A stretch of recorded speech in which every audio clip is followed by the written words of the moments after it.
Welcome to Delingpole, a Breitbart.com podcast.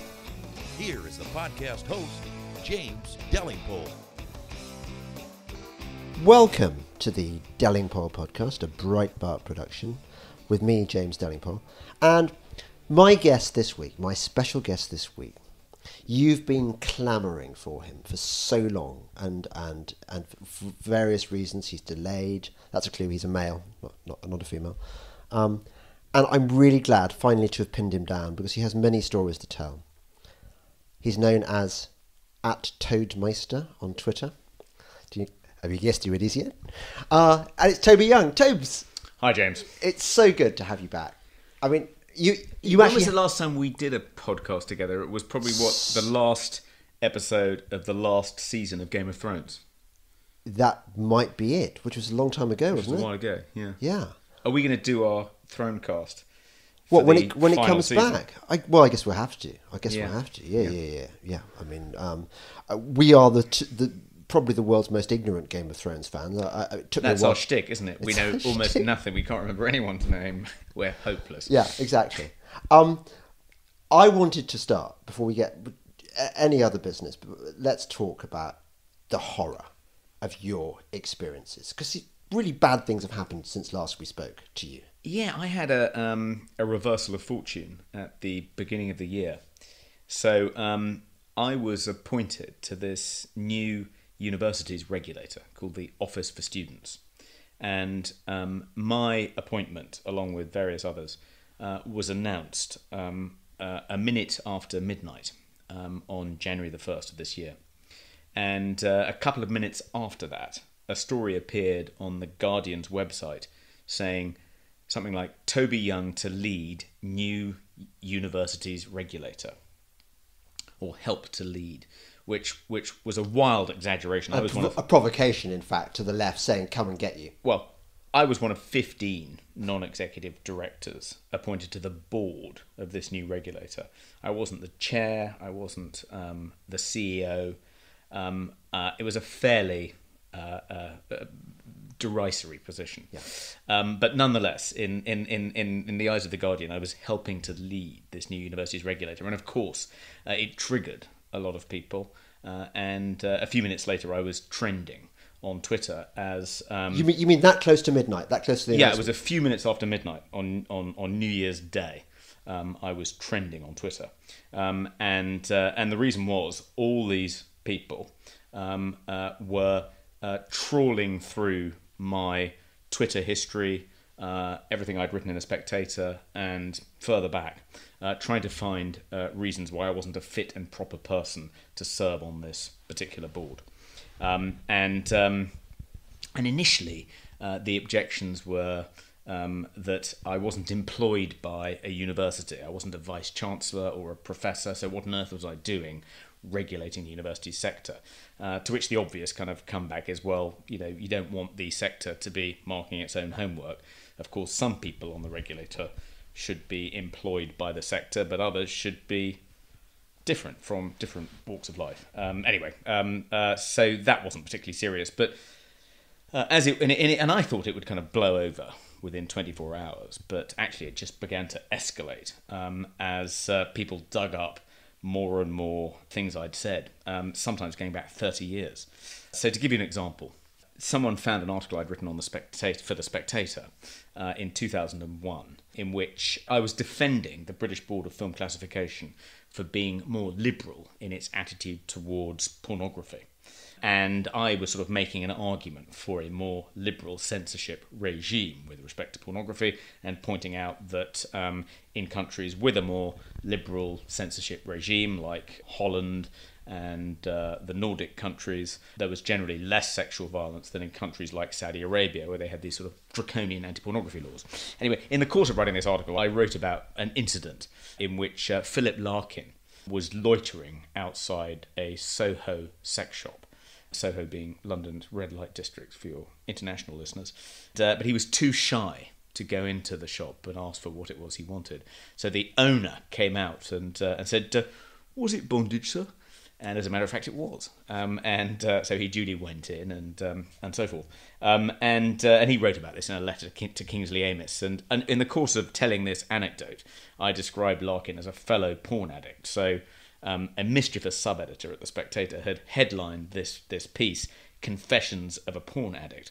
So some offence archaeologist, not my phrase, but a great phrase nonetheless. Great phrase. An offence archaeologist, someone who was digging through everything I'd written in order to find things to be offended by, which in itself is a kind of absurd activity, because if they really are offended by these things and they find them upsetting and triggering, then why would you bother to kind of trawl through everything someone's produced in order to find things that will upset you?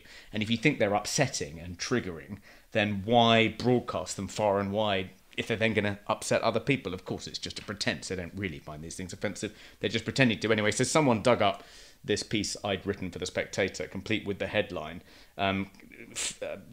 copied it, sort of screen grab, and put it on Twitter. And then literally a few minutes later, a headline appeared in the Evening Standard saying, "Pressure mounts on Theresa May as new university czar confesses to being porn addict." And then that was followed up in the Times the following day, as though I'd confessed, under duress the previous day. It was just completely absurd. But something I'd written in this collection of essays called The Oxford Myth. I remember that. You came out just after we'd left Oxford. So it was published in 1988, so 30 years ago. And I'd made some faintly disparaging remarks about sort of socially awkward boys at my college at Oxford. And the piece was actually a piece about how the English class system sort of reproduces itself like a kind of organism within Oxford University. And Paul Mason dredged this up. Paul Mason, the well-known hard-left Corbynista, formerly a BBC and Channel 4 news journalist, now a kind of freelance journalist activist. Yes. So he dug this piece up and cited this as evidence that I was vehemently opposed to working class boys making good by going to university, and said that that's why the Tories had appointed me to this board, to prevent working class children getting a university education. I mean, it was sort of bizarre, kind of potty, crazy, loony left stuff. And it's hard to know whether he actually believes that, or whether he's just pretending to believe it because he thinks it's good ammo. But anyway, so I was deluged with kind of one kind of thing like this after another, and I thought it would all begin to fade. But it was a slow news week. It was the beginning of the year. Parliament wasn't sitting initially anyway, and so it just sort of gathered steam. And then these various asinine things I'd said sort of late at night after a few glasses of wine on Twitter were dug up, and some of which were sort of pretty embarrassing. Everything's embarrassing when taken out of its context. Everything is always taken out of context, Yeah. and cast in the worst possible light. After 8 days, there was a petition on change.org in which 220,000 people had signed, demanding that I resign from the Office for Students. There was a kind of mob, a media scrum outside my house. My 14-year-old daughter was refusing to go to school. My wife said that if someone else came up to her at the school gate and said, "Are you okay?" she was going to punch them. And I felt at that stage that I had no choice but to apologise and stand down. And I had been warned that if I did this, it would be taken as a kind of blanket confession to all these sins I was being accused of, and the Twitchfork mob would then demand that I step down from all my other positions and jobs and so forth. I hoped that it would draw a line under it. Who was advising you about this? Various people. Because I think they were right that you possibly shouldn't have apologised in any way. I think it would have been. I mean, first of all, I think I did feel contrite about some of these things I tweeted in the past. In addition, I sort of thought that the Office for Students, it has an important role to play. I mean, there are lots of things wrong with the British university sector. Free speech is in peril. There is rampant grade inflation. Vice-chancellors are paid far more than they should be. Yeah. University fees are too high. There are lots of universities which furnish graduates with almost worthless degrees but charge, sometimes less than worthless. Sometimes less than worthless. Yeah. So I think there's a lot this regulator needs to do, and clearly my continuing presence on the board was proving a bit of a distraction. After kind of 8 days of this furore, some other members of the board were threatening to resign if I didn't resign, which was putting the chair in a very difficult position. Yeah. So I thought the easiest thing to do at this stage would just be to step down. And I naively thought that I'd be able to hang on to my other positions if I did that. But actually, sure enough, afterwards I had to step down from the Fulbright Commission, where I'd served as a Fulbright Commissioner since 2014. I was stripped of my honorary fellowship by Buckingham University.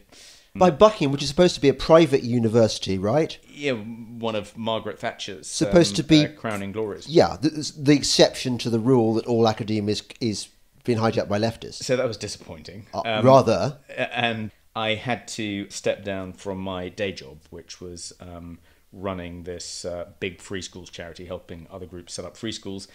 And I also had to step down from the charity that I helped set up, within which the schools I've helped set up sit. So five positions in total, which was, a bit of a blow. A huge blow, I imagine. You must have felt like you'd been hit by a truck.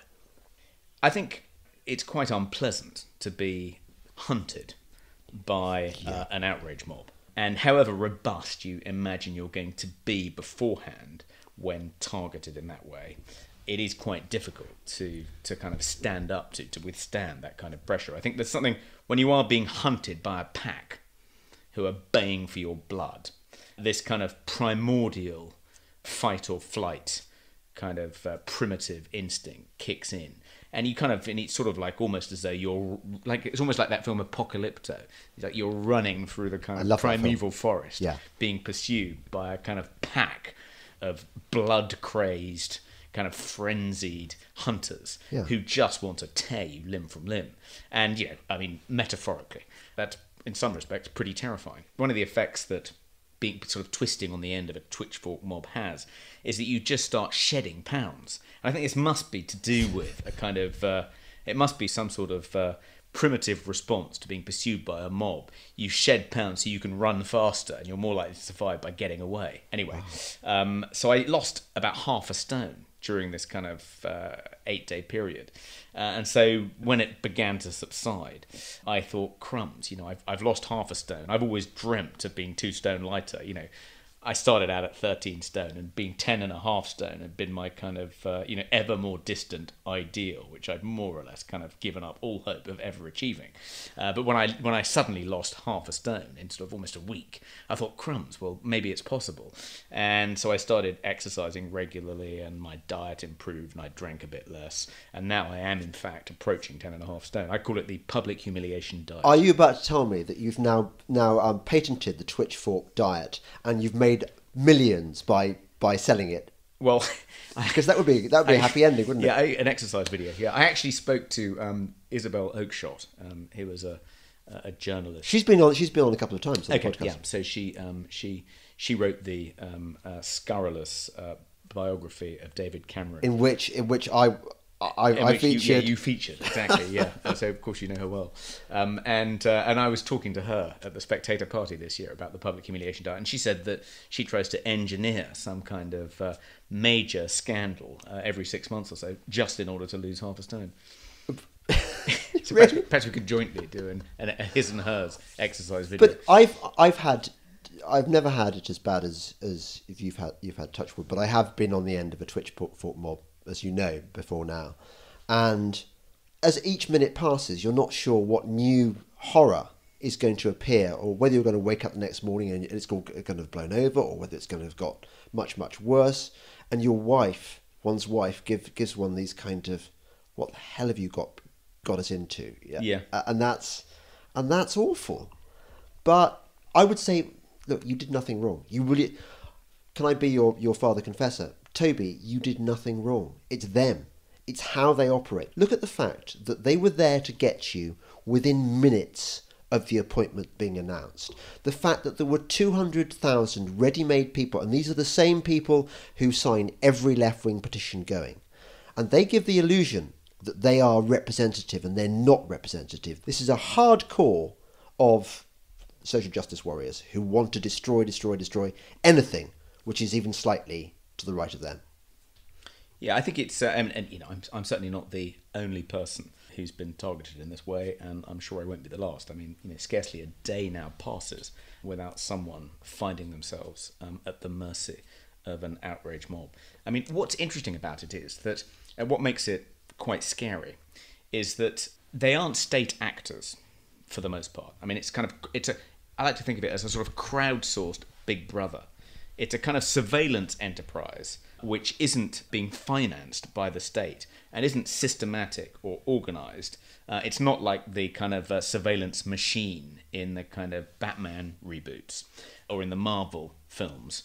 It's a kind of spontaneous, crowdsourced Big Brother. And interestingly, lots of the people engaged in this kind of intensive, frenzied surveillance of your kind of history, in which they try and delve into your thoughts and think of them as sort of windows into your soul, in which they want to kind of extract your darkest secrets and reveal you as the kind of person you are by kind of this really intensive kind of forensic scrutiny of everything you've ever said, which is discoverable via the internet. But they're not state actors. They don't act with the imprimatur, the authority of the state. And you initially can kind of take some small crumbs of comfort from that. They're just kind of an angry group of your political opponents. But the reason it's quite scary nonetheless is because state agencies, your employers, bureaucracies, they do their bidding. They don't think this is just kind of a group of angry, politically motivated hashtag activists. They think, ooh, this is somehow representative of the general will, and so I have to do its bidding. That's exactly the problem. That these people could have their evil powers removed from them in an instant if they were not taken seriously by the institutions. And I think that the University of Buckingham is particularly culpable. I would have expected the usual politically correct organisations to sever their ties with you just because that's how they've all been converged by the left.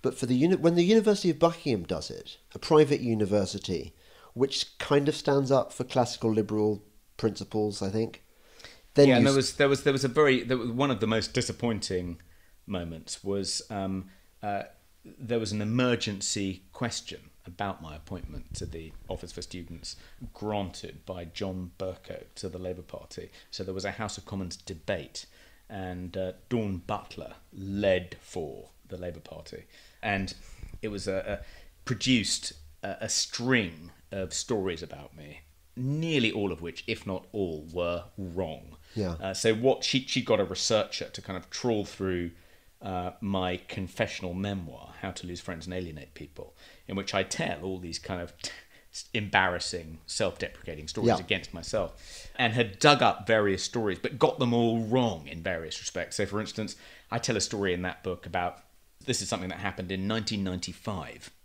I tell a story about during my first week at Vanity Fair in New York, when I was employed as a contributing editor, I was given an induction of the Condé Nast building on Madison Avenue, which Condé Nast, a publishing company that publishes Vogue and GQ and Brides and House and Garden and Architectural Digest. So very high-end, glossy magazine temple.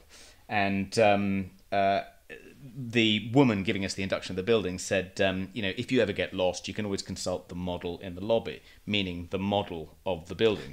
And I said, oh, really? Which one? Ha ha. Because, the lobby was usually full of models. Yeah. And a friend of mine, a male friend of mine who was on this induction with me, dug up a sexual harassment guidance note, stuck it on my desk, and underlined a bit saying, a joke considered amusing by some may be offensive to others, and had kind of underlined it in red pen as a sort of bit of male banter. Yes, indeed. You can't get away with saying things like that, mate. But it was 95, and it wasn't intended as a kind of serious reprimand of my kind of unacceptably sexist behaviour.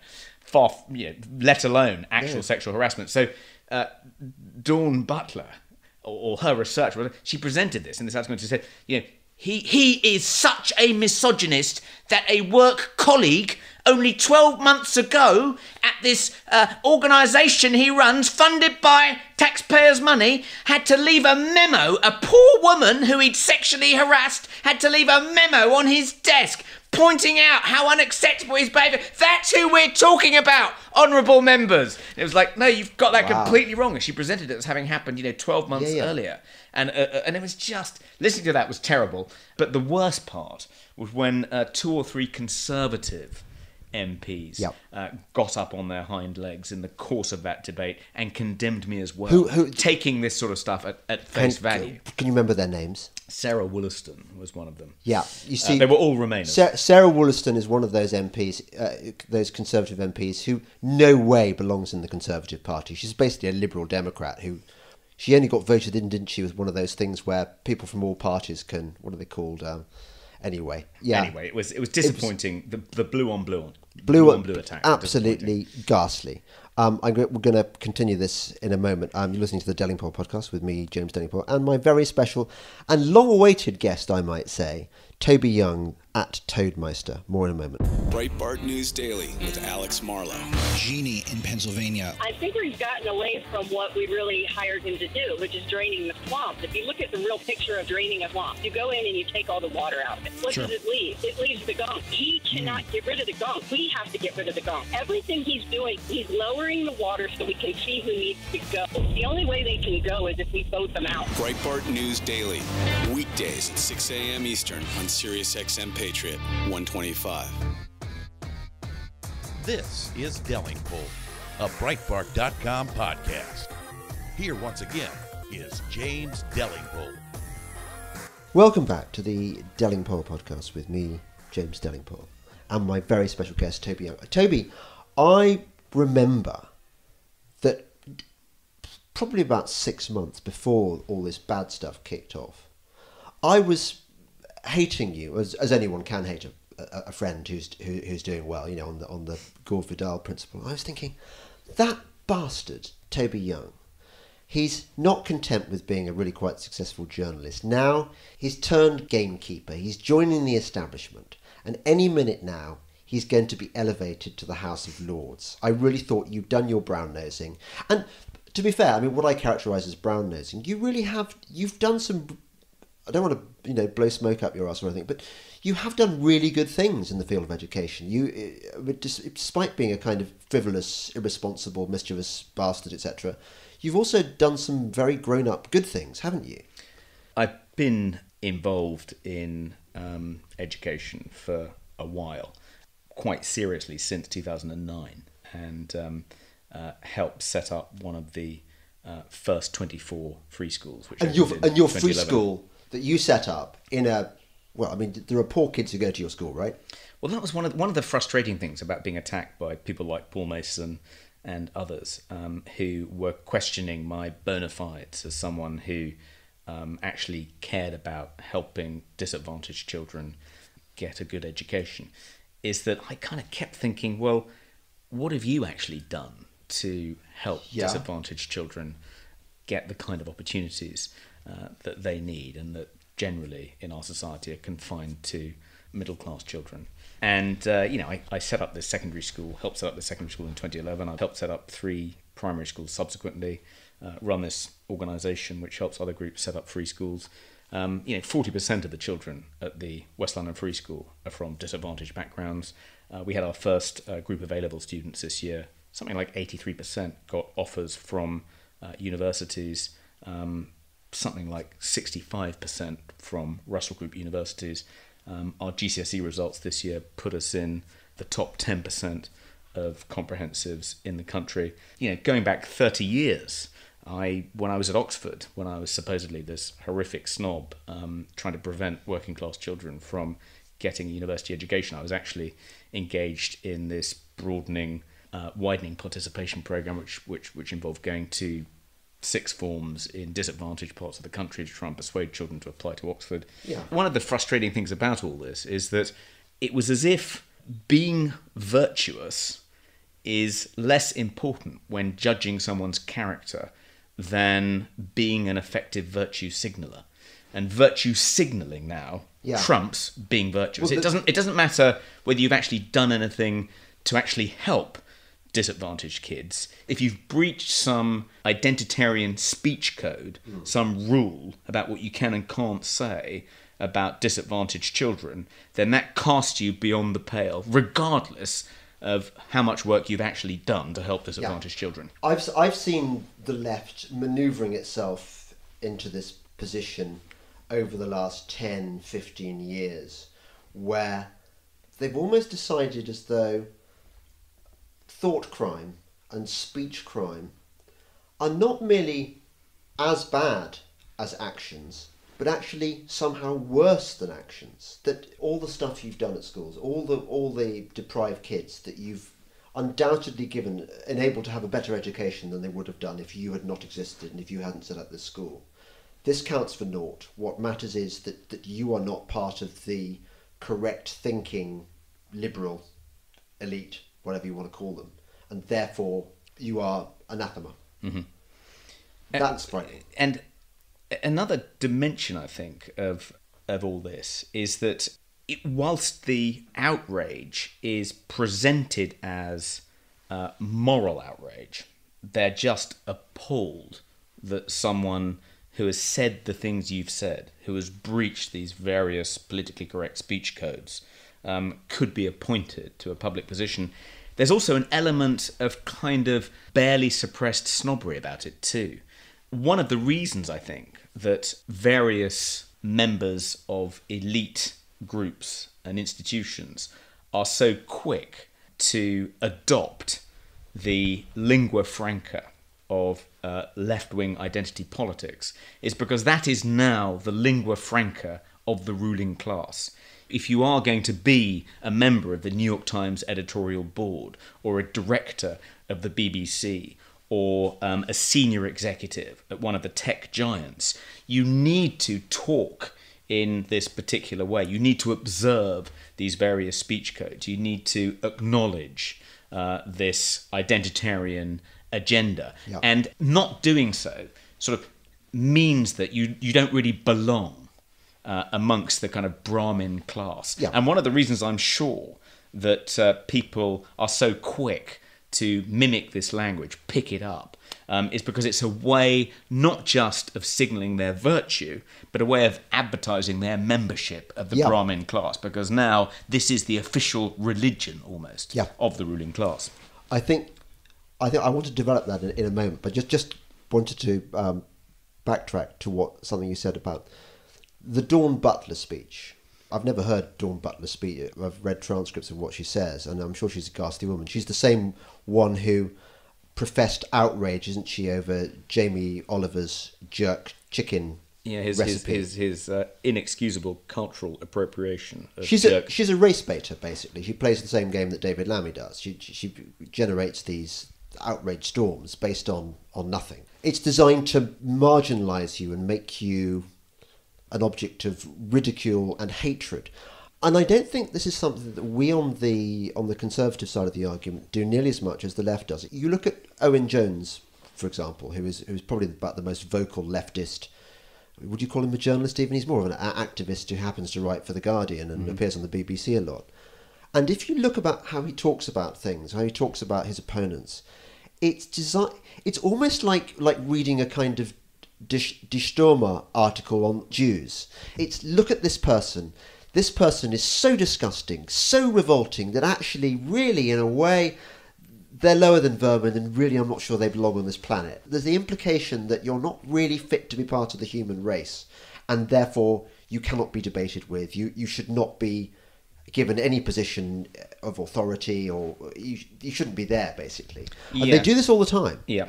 It's I think when trying to get to the bottom of what it is that animates an outrage mob, how is it that they do get whipped up into this kind of bloodlust frenzy so quickly? And what is it? What kind of human instinct is at work there? And I think it is to do with the disgust instinct. we come pre-programmed with a disgust instinct in order to protect us from eating things that are going to poison us, and I think it's also the same instinct. I think the same impulse is at the root of racism. The reason certain out groups are delegitimized, othered, and made the object of disgust. It's kind of appealing to the in-group's sense of solidarity. In order to kind of buttress that sense of solidarity and a sense of community within the in-group, certain people have to be kind of identified and isolated as a threat, as other, as members of an out-group. And they're delegitimized, and we see this in plays like The Crucible, and it's kind of, it's what goes on in witch hunts down through the ages. I think what's at the root of it is this kind of human disgust instinct, and I think that's partly why when you have been targeted in this way and isolated in this way, people are very reluctant to come to your defence. They don't want to seem to be siding with a member of an out group that threatens the in group, and they also think that you're in some way, if you're a kind of contaminant, if they come into contact with you by defending you, they'll become contaminated You'll too, notice, Toby, and they'll be targeted by the Twitter mob as well. I just couldn't talk to you. I was so ashamed of you. I didn't, because you could have damaged my carefully honed image as a man of moderate opinions. So I have to say, when I was going through this, many of my friends did stick up for me and didn't join the outrage mob.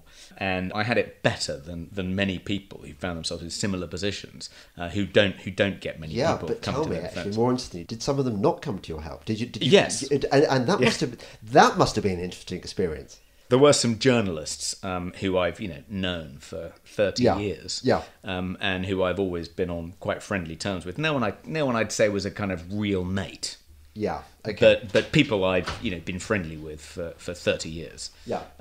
Who turned on me, and that was disappointing. Well, yeah. I should Coco. I mean, that it's in situations like this that you really know you discover who your friends are. I was going to point out that these hate mobs, this othering, which is a classic lefty term, really, but I suppose we may as well borrow their terminology occasionally. It's been around a long time. You think about 1984. Mm-hmm. Is it Emmanuel Goldstein? 2 Minutes of Hate. Is the enemy of the state that everyone hates, and he's just there.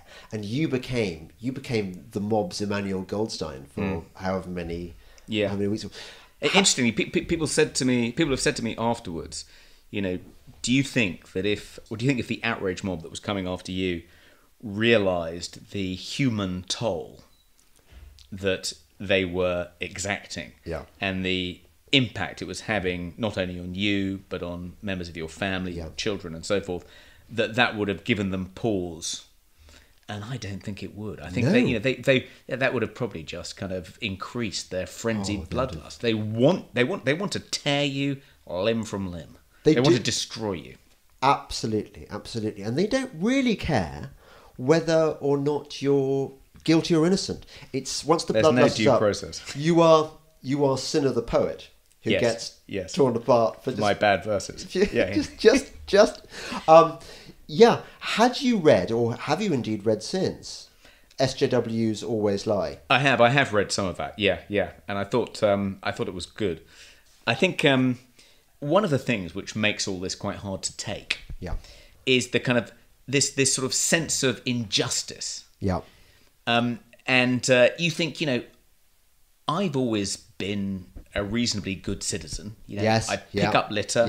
I help old ladies across the road. And your kids love you. If I see someone, being attacked on the street, I'm the kind of guy that'll intervene and try and help. And I've done that several times, and I've suffered for it. Lost a tooth on one occasion trying to break up a fight in a nightclub. Anyway, so I feel like I've always observed the social contract, or I've always tried to do the right thing. And so why have I suddenly suffered this terrible misfortune? You kind of think, what have I done to deserve this kind of appalling mistreatment?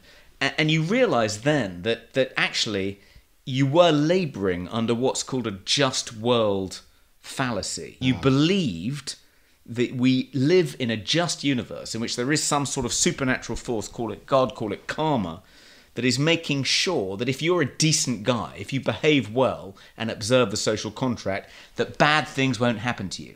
And of course, I'd never thought of myself as believing something so absurdly superstitious beforehand.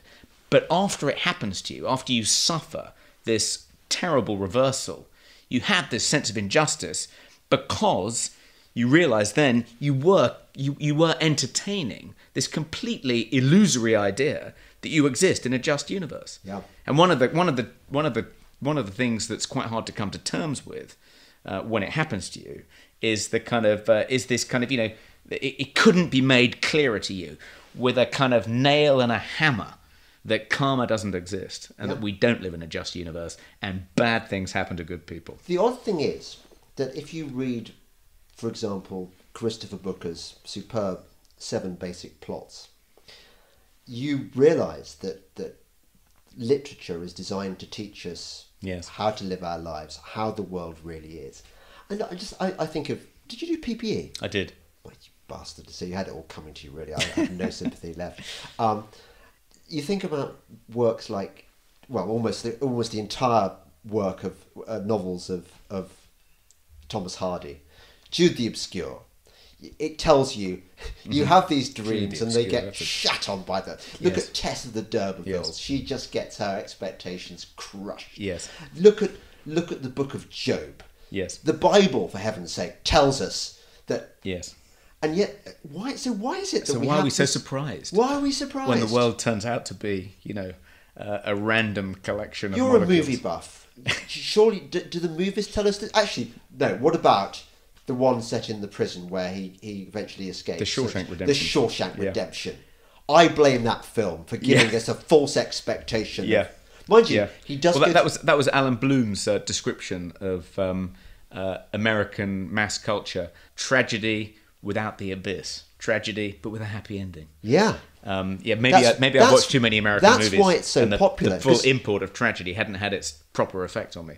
Listen, one of the unfortunate consequences of something like this happening to you, if you were labouring under the illusion that we live in a just universe, is that in spite of yourself, you want to cling on to this illusion, even though you didn't realise you had it, even though rationally, consciously, you know it's an illusion. Yeah. At some kind of semi-conscious level, you can't quite bring yourself to abandon this idea that we do live in a just universe. So you try and adjust reality in order to make it fit with the illusion, to try and preserve the illusion. And the form that takes for people who find themselves in the position I found myself in is you think, well, maybe I deserved this. Maybe I did do something to deserve this. And you begin to think, well, maybe these outrage mobs are quite right. Maybe I'm not a fit and proper person to serve on a public regulator. Maybe these things I said on Twitter in the middle of the night were really genuinely appalling and offensive and put me beyond the pale. I mean, I should be cast out to polite society. And you find yourself kind of late at night, kind of going down these kind of alleyways.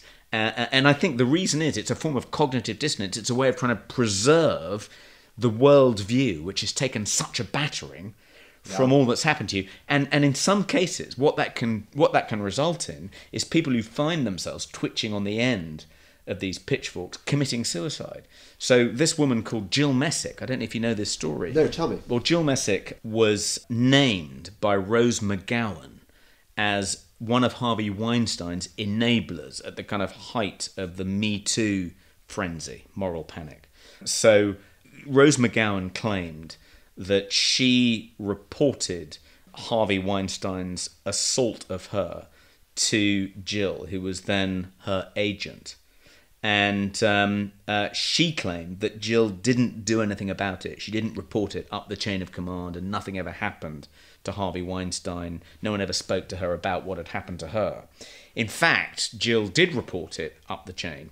And Jill, after she left this agency, went on to get a job working for Miramax, the company then run by the Weinstein brothers. And Rose McGowan, when she was kind of talking about all of this, put 2 and 2 together and made 5, and thought that Jill had deliberately covered up what had happened to her to protect Harvey Weinstein, and her reward was a job with Miramax. Not true. Nothing like that happened. She did report it up the chain of command.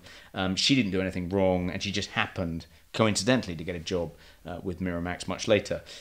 When Rose McGowan made this kind of cluster of allegations and fingered Jill as a sort of enabler of Harvey Weinstein, the worst kind of, gender traitor, Jill didn't fight back. She didn't sort of set out her side of the story, and her reason for not doing so is because she didn't want to cast doubt on the veracity of Rose McGowan's story, which she thought might make it more difficult for other victims of sexual abuse to come forward. She didn't want to be part of the kind of crowd questioning the veracity of Rose McGowan's claims. So she kept quiet, and as a result, her name was, dragged through the mud. She was vilified, not just on social media, but also in the mainstream media, and she ended up committing suicide. Well, this is the sisterhood, of course, are much more vicious than the brotherhood. So, and this would have been mainly, it was a sort of I ghastly. don't know. Yeah, Maybe. but this woman committed suicide, and she was completely innocent, and yet she was collateral damage in this crazed witch hunt. Has Rose McGowan ever expressed any contrition about this? I don't know. No. I think that would be interesting. Yeah. Because I don't think these people have any sense of responsibility for their participation in these witch hunts. Well, mobs don't. Mobs become... They get a sort of mob mentality, which... that no one feels... When bad things happen, when really bad things happen like that to the people targeted by outrage mobs, I don't think any members of the outrage mob feel any responsibility, because they're just one participant in one of tens of thousands, hundreds of thousands in some cases. And in that way, they don't feel in any way responsible. The madness of crowds. Yeah. One interesting question, James, is because for the most part, outrage mobs are left wing, and the people targeted are people like us who are right of centre. But there are some people on the left who are targeted. For the most part, people on the left are targeted by left-wing outrage mobs. So we've seen that happen to numerous people on the left. We've seen that happen to Germaine Greer, Peter Tatchell, Julie Bindel. We saw it happen to Mary Beard during the Oxfam scandal. The left turning on its own. Stephen Fry, I think it happened to once. It happened to Stephen Fry. Yeah. But sometimes there are right-wing outrage mobs that go after people on the left. So a good example is James Gunn. James Gunn, the director of Guardians of the Galaxy Volumes 1 and 2, was fired by Disney early this year when a right-wing outrage mob trawled through his Twitter feed and found some tasteless jokes he'd made 10 years ago, sometimes longer ago than that. Photographs of him at a pedo party. I mean, I don't think that. Yeah, I think some compromising photos. I'm not sure how. I don't think really compromising photos were. Well, anyway. Yeah. So, and I know there are some people on our side of the political divide who think that actually, if the left are going to use these tactics against us, then it's fair game for us to use these tactics against the left. And they also think that one rationale is that if we do that, then they're going to be less likely to do it to us in future. They'll realise that this is a mug's game and they have more to lose than gain, and they'll stop doing that to us. But I feel quite strongly, having been through this, that it isn't something that people on our side should try and do to people on the left. We shouldn't impersonate those tactics, not just because there's something kind of horribly unjust about the lack of due process, about kind of just focusing on people's worst moments and judging them on the basis of those and forgetting about everything else they might have done in their lives, but also because it creates a kind of climate of suspicion and fear and paranoia, and isn't conducive to freedom of thought and expression. And if we actually believe in free speech and don't think people should be persecuted, should lose their livelihoods because they may have said something tasteless or offensive on social media 10 years ago, then we shouldn't be calling out people on the left and demanding that they be denuded of their livelihoods just because they do that to us. I really want to continue this, but I'm sensing that I need a gin, but I think the other people are sort of requiring our presence, and we're being kind of antisocial, and I feel responsible for this. I feel that the mob might soon tear me apart for this social outrage. So we'll continue this podcast. Sure. Okay. Do listen to the Delingpole podcast with me, James Delingpole, and how wonderful to have him on the podcast, Toadmeister, Toby Young. More in a moment. Breitbart News Tonight with Joel Pollack and Rebecca Mansour. A lot of people not knowing what action they could or should take to make the difference. What I do is try to turn people on to sites like Breitbart, people who are writing and publishing the truth so that people will get educated. But, you kind of can't blame productive members of society who are kind of confused, perplexed as to what do we do to take this government back. Sirius XM Patriot Channel 125. This is Delingpole, a Breitbart.com podcast. Here once again is James Delingpole. Welcome back to Delingpole, a Breitbart podcast, and my very special guest, Toby Young. And we've decided that in the last part of this podcast, there's so much to talk about. This is, Toby, it has been way too long since you've been on the show. It has been a while, yes. It has. And, so we've got probably several podcasts worth of conversation. But one thing I wanted to talk to you about was that at breakfast just now, because there's been a gap between the last two sections, so you imagine we had dinner and it was all lovely, and then Toby and I went for a run. And at breakfast I said something, and I got berated by my daughter for being politically incorrect.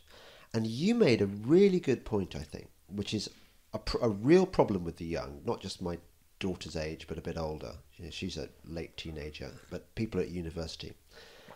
Those generations seem largely to have real difficulty understanding irony, tone. You can say something flippantly and you don't necessarily mean it to be... I asked your daughter if she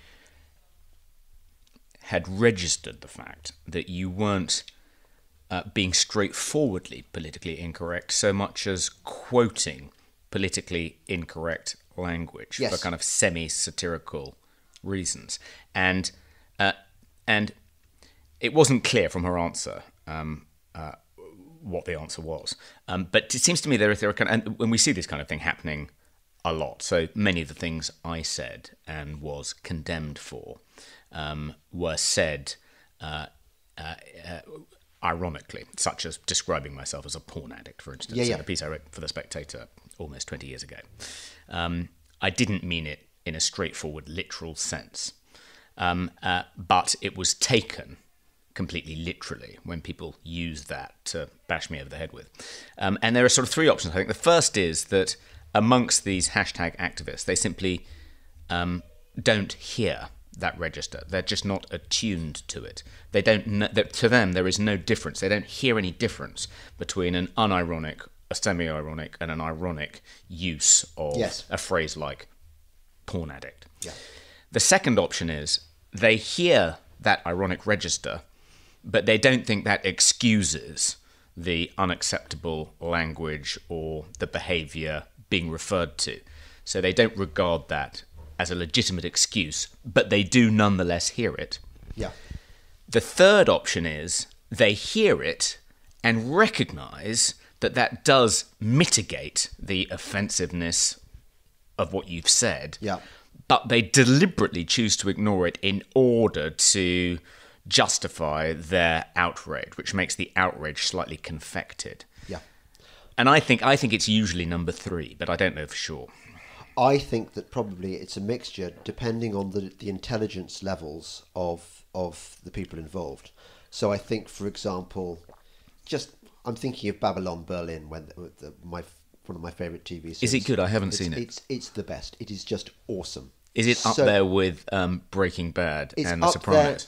I'd say it's up there with anything. Okay. For different reasons that The Sopranos is good, and for different reasons that Breaking Bad is good.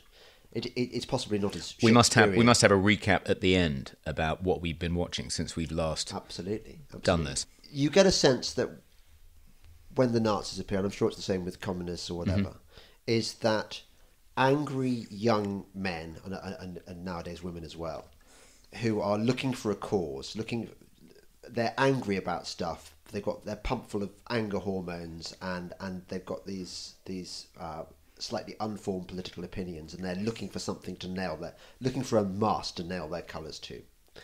And I think those are the kind of the grunts who are being exploited by the clever, often older manipulators. So I think there are people out there who really don't get irony, who don't get what we call banter. And I think it's one of the sadnesses about modern culture that men, I think, particularly in the past, have really valued the art of verbal sparring. And men, I think, traditionally have understood the difference between a remark that is intended to wound and hurt or destroy, and a remark which is intended to take the piss, to be playful, to raise a laugh, to raise a cheap laugh, or to raise a clever laugh. There are so many nuances in the way that, certainly when you and I were at university, with the way we used to spar with other menfolk particularly, which now I think have been anathematized. Yeah, I mean, I'm not sure I think of it as particularly masculine behaviour. Though there may be something. We're to just that. better at it. Do you think that when you're with a group of your peers who've had a similar education, you have a kind of frame of reference and a palette to paint with that you don't when talking to people who don't share that frame of reference and who don't share your particular educational background. But it's also a generational thing. And it's also generational, yeah. And it's partly that it's partly that we live in a more perhaps a more multi-ethnic, multicultural era now than we did then. I mean, a good example is Boris Johnson's remark about the hijab, which got him into such difficulty. Yeah. His defence, in part, is, well, I was making a joke. And, traditionally in this country, it's been acceptable to make jokes about religion. Yeah. Life of Brian is a case in point. But you can think of countless comedy sketches and comic routines dating back to, at least 500 years. Although we did have blasphemy laws, don't forget. But we did have blasphemy laws.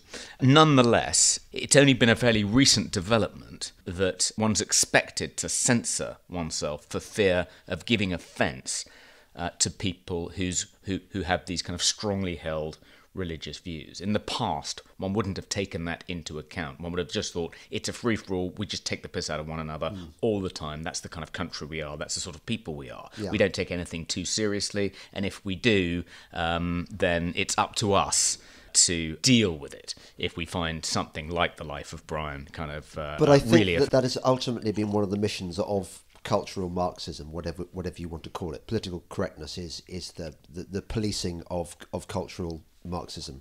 And I think one of the aims of cultural Marxism has been to remove from people like us, wrong-thinking people, the kind of the playful, educated classes, the ability to use language on different levels. It's designed to make us feel afraid that we no longer have this battery of techniques available to us because they're too open to misinterpretation and too open to us being destroyed.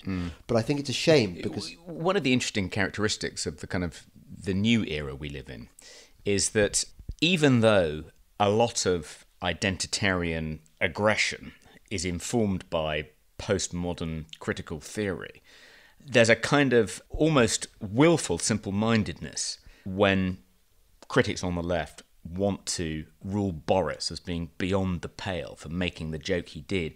They attribute an intention to him, which is very simple-minded. It's as though, he, no matter how playful or how funny he thinks he's being, or how unserious the register he's using is, beneath that there is this serious, really toxic intention, which is to demonize Muslims and encourage people to hate Muslims. Yeah. And that's why his remarks have led directly to an upsurge in hate crimes against hijab-wearing women and so forth. It's odd, isn't it, that even though they're completely well-versed in kind of postmodernist dogma about the impossibility of discerning authorial intention, nonetheless, they seem completely confident that they can instantly discern what Boris's real intentions were. Yep. And that was very much the case when I was coming under attack too. Didn't matter that things I had said were being taken out of context and cast in the worst possible light and interpreted in the narrowest and least charitable sort of way. Yeah. They thought that didn't matter because they could discern my intentions. They could see into my soul, and they could see that I was a bad person. Yeah. And these tiny little windows that had opened up gave them this glimpse into my soul, which was beyond doubt. They're right. Okay. They'd seen the horrible monster within. Okay, so I wanted to just pick you up on and disagree with you slightly on something you said. An article you wrote in The Spectator, which we discussed in the previous section to a degree, where you were saying that you didn't want people on the right to start aping the behaviour of these cultural Marxists and to start picking them up on things they've said on Twitter and destroying their career. And I agree with the principle of that, but I'm slightly uncomfortable with, I think you mentioned her, the girl who's got the job on the New York Times who said all those racist things. Can you remember her Sarah name? Jeong. Sarah Jeong. Okay. It seems to me that what we are talking about here is a question of intention. And I agree with you that it's hard to know what somebody really thinks or feels and whether they're a good person or a bad person. Nevertheless, I think if you went through the entirety of your Twitter feed, the entirety of your oeuvre, to give it a grand word, every article you've ever written, I don't think that you would find any example of genuine malice, racism, sort of vicious hatred of women or anything else. I think you're pretty okay, very okay. Those tweets. In fact, you've accused me of being a cuck in the past. No, I think you think being too far to the left of you. Oh yeah, you are cuck. Yeah. I mean, that's certainly would be about my only criticism of it. Whereas it's clear, and I don't think it's just because she's on the left. It's clear that Sarah Jeong has consistently shown herself to have racist views about white people. She really doesn't like them. She really says horrible things that if you said them about, you, Toby Young, said them about any race, what you've experienced recently would be a picnic compared to what you'd put through. You would be absolutely condemned as the most horrible racist person in the world. And it seems to me that one of the problems with the left is that they strip everything of context and tone. And I think context and tone are really important. And it's clear that even taking into account context and tone in Sarah Jeong's tweets, they're nasty. Well, the interesting thing was that when the left is condemning someone on the right for things they've said and tweeted in the past, Kevin Williamson, the National Review contributor, who briefly got a job at The Atlantic and then was quite quickly defenestrated. When it emerged, he'd said some inflammatory things about women and abortion. Whenever anyone like Kevin says context, you know, the right completely dismisses that as a defence. But when Sarah Jeong was revealed to have said a string of anti-white things on Twitter, the New York Times immediately came up with the context defence, which is that she only said these things because she'd been brutalised by alt-right trolls on social media, and she was using their language to fight back. Something she now regretted and no longer did, but that was the context in which we should read her tweets. And of course, that was people immediately kind of ridiculed that defence, because it wasn't as if there was any evidence that she had been attacked by alt-right trolls and been the subject of kind of racial abuse herself, though perhaps she has, but there didn't seem to be much evidence that she had. And also these tweets, there was a pattern of her tweeting these anti-white things dating back 18 months. It wasn't just a kind of small burst in response to a particularly traumatic episode. Anyway, but it was interesting that they were very willing to take context into account when analysing and assessing and judging the things she had said. But whenever a person on the right is subject to this kind of inquisition, context is always just completely dismissed as a kind of hopeless defence. Yeah, there is just no way. I think she's an interesting case, and if I'm going to defend the position that no one should lose their livelihood or lose a job on the basis of inappropriate things they've said on social media, then she is the kind of hardest test case. Yeah. I mean, I think if you're going to say, look, she said these things, she must be a racist. Aren't you falling into the same trap that people on the right fall into when they say, if you say one thing, or maybe even a handful of things, which could be interpreted as racist or which are racially insensitive, then regardless of everything else you've said and regardless of anything you've done and how you behave in your life, you are a racist, and that is an irredeemable sin, and you should lose your livelihood. But I'm not arguing that. I'm saying that... But you're only saying that about her. No, I'm saying you've put a case which doesn't actually exist. You've said... If it was just one tweet or if it was a handful of tweets, we're talking about loads and loads of tweets. And well, it's quite easy to present... Wait a minute. It's quite easy. You can kind of present a kind of panorama of tweets falling into a particular category. In her case, you can paste together kind of 24 anti-white tweets and say, look, it's not just a one-off incident. Here's a pattern. Well, how many do you need? Consistent behaviour over a period out of years, tens of thousands. I mean, it may only be a tiny handful. I mean, people did that with me too. They kind of found maybe half a dozen times I'd used the word boob or breast on Twitter, and they pasted them together and made it look as though I was this kind of infantile, misogynistic idiot who constantly kind of tweeted about women's boobs, and that's really all I did on Twitter. And so it's quite easy to kind of, I think, to kind of create a misleading impression of just how pervasive this pattern is by just pasting a few tweets together. I think you're stretching it to I can see why I you want to give her the benefit of the doubt, because, that no due process has been gone into here. I mean, you're judging her on the basis of, of the attacks that have been made upon her on social media. I mean, if someone's going to lose their job, and if she did lose her job on the New York Times, it would then be difficult for her to, seek employment elsewhere. She might lose other jobs, just as I did. Toby, I didn't just lose one; I lost 5 positions. Okay, and what was frustrating about it, amongst other things, was the lack of due process. So if you are going to say Sarah Jong should lose her job, there should at least be a process that the New York Times should be forced to go through before making a decision. I mean, the New York Times has behaved badly in this regard twice with respect to people on the right.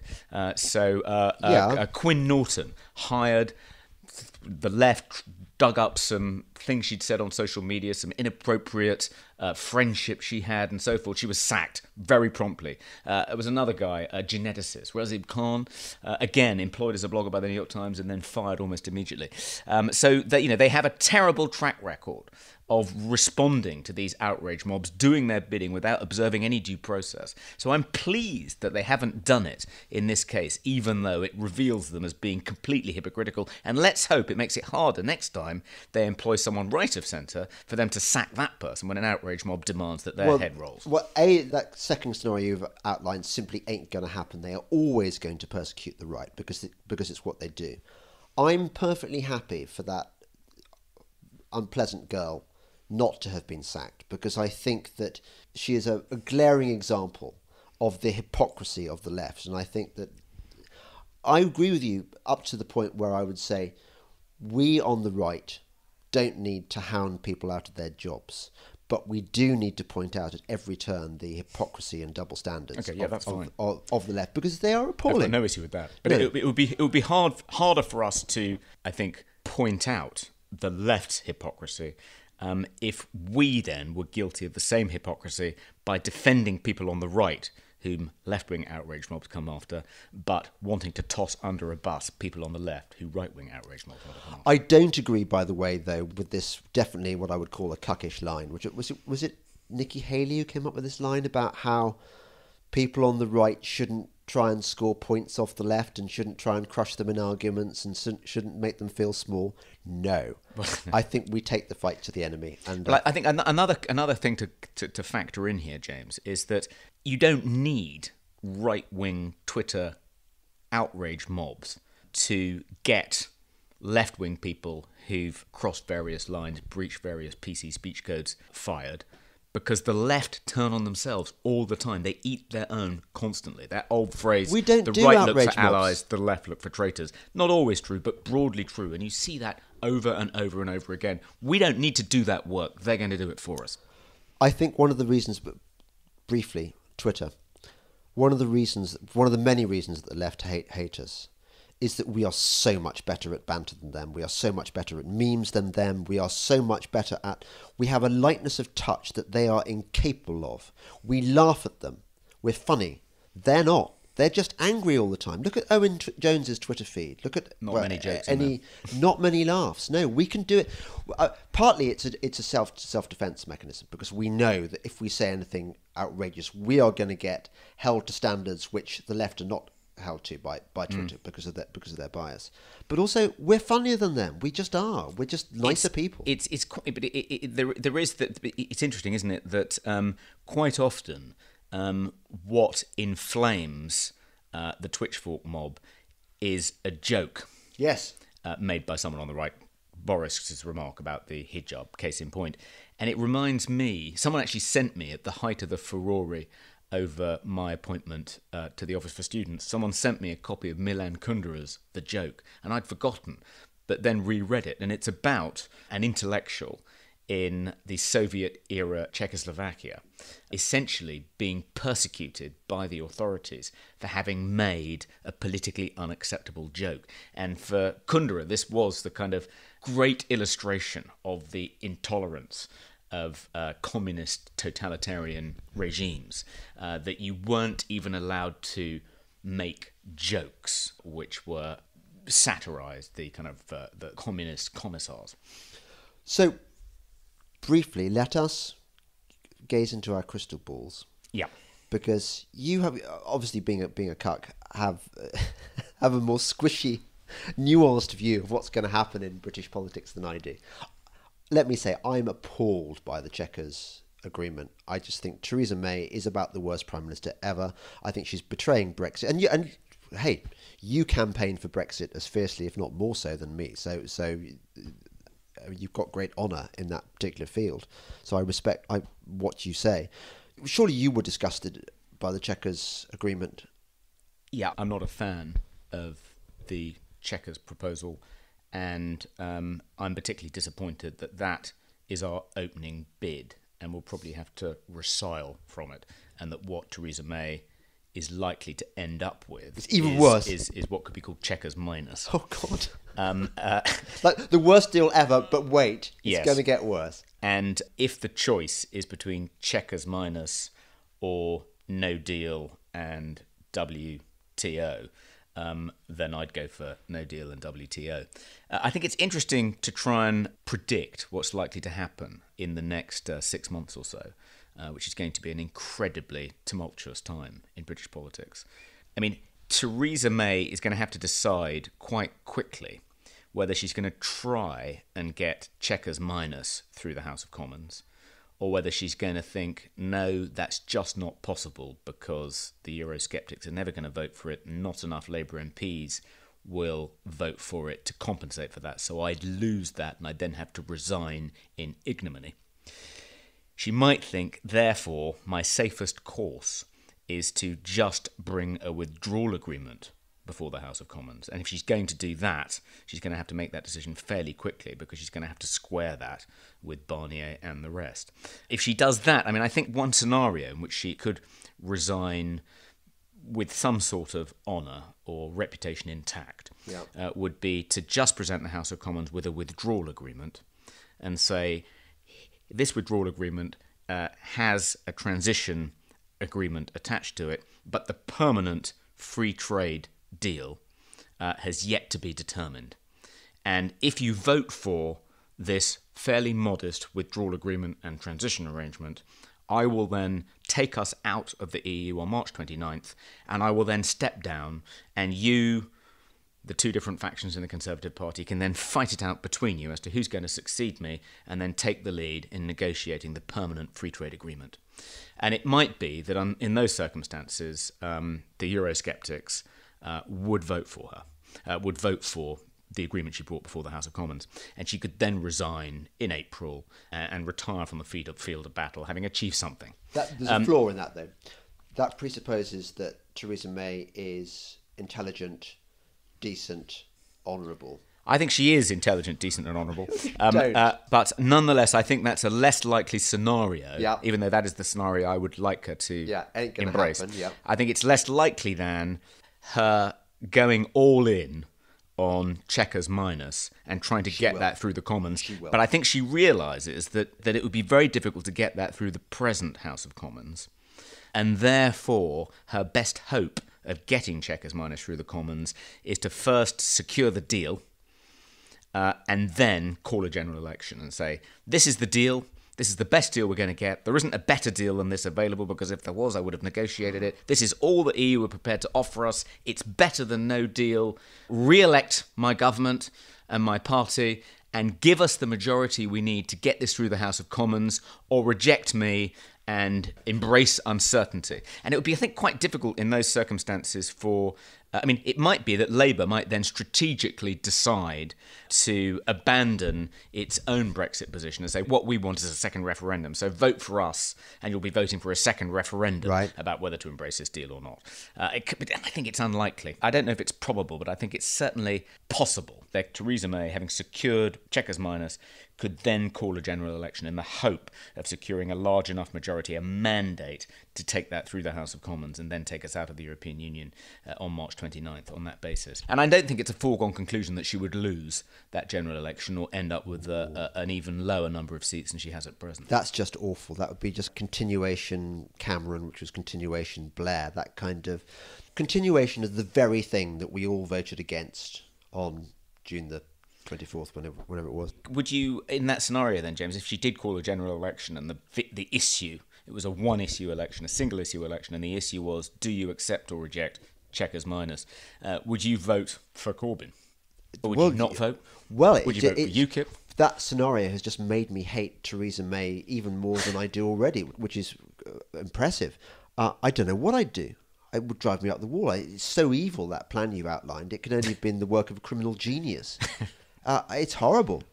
I mean, here I am in my fluffy, lovely world where basically there's a no confidence vote in Theresa, and there's an election, and the Tory party is led probably by Boris, and that we get a cabinet with Jacob in it, and Gove gets a position somewhere, even though he's sort of supported the Chequers Agreement for kind of reasons of realpolitik. And but I suppose the way the choice would be presented to you by Theresa May in that scenario, if she does call a general election, she would say, look, vote for me, James, and even though we'll end up with a deal that you don't particularly like and you don't think is much better than where we started out, if you don't vote for me and I lose, I'll be replaced by someone who will almost certainly ask for an extension of the Article 50 process, and we won't be leaving the European Union on March 29th. And even though you regard this deal I've brought forward as scarcely any better than being a member of the EU on the terms we were, it is a little bit better, and there is a risk, if you don't vote for me, that you'll end up in exactly the same place we were, or actually an even worse place, because it could be that Corbyn or some kind of coalition led by Nick Clegg or Chuka Umunna or whoever would go to the EU, say, we want an extension to Article 50 to give us an opportunity to see if there's a better deal available, or even to hold a second referendum to see if this is really what the British people want. And we could end up deciding we want to remain in the EU, and they say to us, yes, you can remain in the EU, but not on the terms you were in the EU. You can only remain in the EU if you embrace the euro, if you abandon all the vetoes you had, no rebate from now on, even higher contribution to the annual EU budget, and so on and so forth. So we could end up in a much worse position even than we were in prior to the EU referendum if you don't vote for Theresa May in the forthcoming general election. How I feel about this, you know that scene in Platoon where the base is overrun by Charlie, and the only thing they can do left is to call down their artillery on their own positions and just retreat to their bunkers. I would rather vote for Jeremy Corbyn than for Theresa May. I just think I just think we have had. I think the even country, though you could be first in line to the gulag. I think the country would deserve to become Venezuela if we carry on endorsing the kind of politics that Theresa May represents, that has crippled the cause of conservatism for so long. That we have the opportunity of becoming this fantastic freebooting, free trading power in Europe to make Britain great again. We could be the Singapore of Europe, the Hong Kong of Europe, whatever. And for years we've been held back by this kind of realpolitik that you outlined, this kind of, but we can do no other because of this or that, because of the numbers and yada, yada, yada, because the civil servants say, and because this happens and that happens.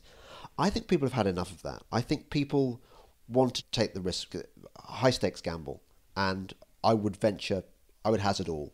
So death before dishonour. Death before dishonour. And that's going to be the end of our podcast because we've banged on for far too long. So thank you. You want to briefly talk about what we have to look forward to on the TV and what you've been watching recently? Oh, God, yes, okay. My top tips. Yep. Fauda. Yes. Fauda is so good. Babylon Berlin. I've My got to start watching goodness, Babylon it is just awesome. That's about The Bureau. Have you watched The Bureau? No. Set in the French Secret Service. It's fairly contemporary. Okay. Quite good. There've been 3 seasons. Each one seems to be slightly better than the last, which is always a good sign. Good. Central character's quite compelling. It's quite realistic. And we like stuff in France. So I'd recommend that. Bureau. The Ozarks. I caught up with the Ozarks quite late. And Ozarks season 2 is about to land, and I'm really looking forward to that. Love the Ozarks. Okay, I came out against Ozarks. I watched the first episode. I thought, fantastic, I'm going to love this. It's got the guy from that comedy series, what's it called? The one that my son tells me is the greatest ever. Jason Bateman, anyway. The father's in prison and they... Okay, no, different one. Yeah. Okay. My son's going to, if he listens to this podcast, he's just going to go, Dad, you're so Alzheimer-y. So Jason Bateman's sister, I think, played Michael J. Fox's sister in Family Basically, the teenage daughter... She can't get killed by the mob soon enough, frankly. She's so annoying. Oh, I quite like her. No. And I don't like any of the characters at all. I think they're horrible. I think it cheats. It does lots of cheats. It wants to be liked, which is the problem with so much American drama. It's like Breaking Bad light. It wants wants to be Breaking Bad, but with a heart. And I don't want the heart. I know, its heart is fairly dark. But okay, so at least we can agree on. Better Call Saul. The latest season of Better Call Saul is currently unspooling, and I think it's pretty good. You don't like Better Call Saul? No. It for exactly the same reasons that it pulls its punches. I hate American drama that pulls its punches. There's that cutesy, saccharine quality. No, not in Better Call Saul. And I'm not damning all American drama. Because it's brutal. When it's it dark. does it, it's bloody. It's not dark enough. Not dark enough for you? No.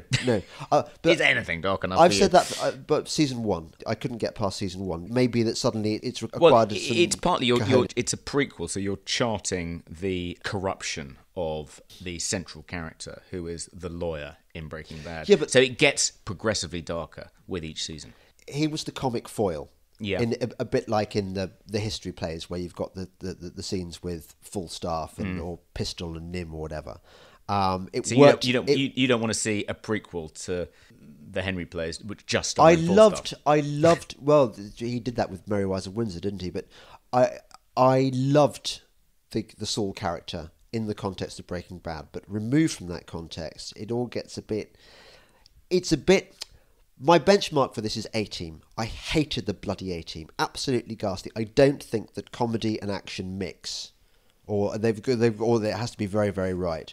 And it wants it both ways. It wants to be funny, but it doesn't go dark enough. Yeah, is my verdict. I disagree. I think that action leavened by a bit of comedy is a great combination, and probably my favourite film of all time is Kelly's Heroes. No, Rio Bravo, which is a fantastic western starring John Wayne. But there is some comic relief. Don't venture it like this is a controversial opinion that Rio Bravo is a little movie that you've trolled and actually you quite like it. I don't know whether anyone. It's a masterpiece. It's a masterpiece, and it's and there's quite a lot of humour in there. Okay, well, we'll continue this conversation on another podcast. You're listening to the Delingpole podcast with me, James Delingpole, and my very special guest, Toby Young.